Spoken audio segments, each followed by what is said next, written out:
Well, Eva, to be honest with you, we didn't detect the virus early. Why? Because we didn't have detection kits. And that made the situation worse, much worse than any other country in the region. The good news is that we got our first batch of detection kits from China, more than 50,000.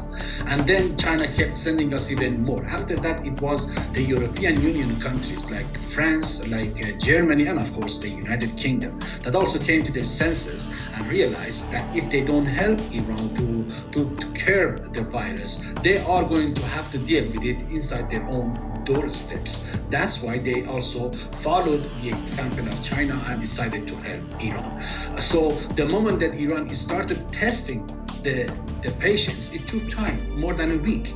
That's why the early days we had very few number of infected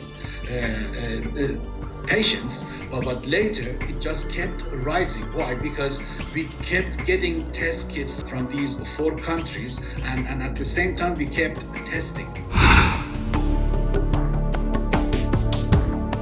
Let's make this absolutely clear first. It was first of all China that asked the United States to lift its sanctions on Iran with regard to the coronavirus. That means allowing Iran to get medical supplies in order to treat its patients, tens of thousands of them that are still in hospital beds. The problem is that America has politicized the matter. America doesn't realize that humanitarian aid and medical assistance has nothing to do with politics, that the virus doesn't know borders or ethnicity or politics. The virus is going to go anywhere it likes. It doesn't matter if it is Iran or the United States. I think medical supplies and humanitarian assistance has nothing to do with America's so-called pressure campaign, maximum pressure campaign against Iran.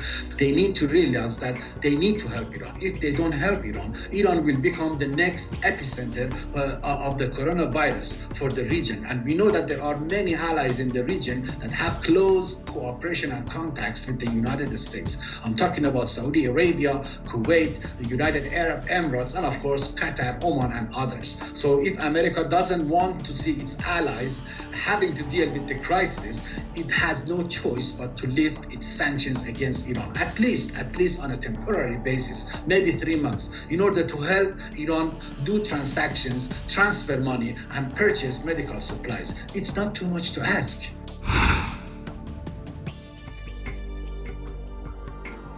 There is no doubt about it, because of sanctions and restrictions and the fact that Iran is unable even to buy and purchase medical supplies. Why? Because we need access to the banking system, international banking system, and the SWIFT. And that is not the case so far. That's why Iran has already become the epicenter. As I told you, everybody is going to be affected. Sanctions have also impacted our day-to-day lives.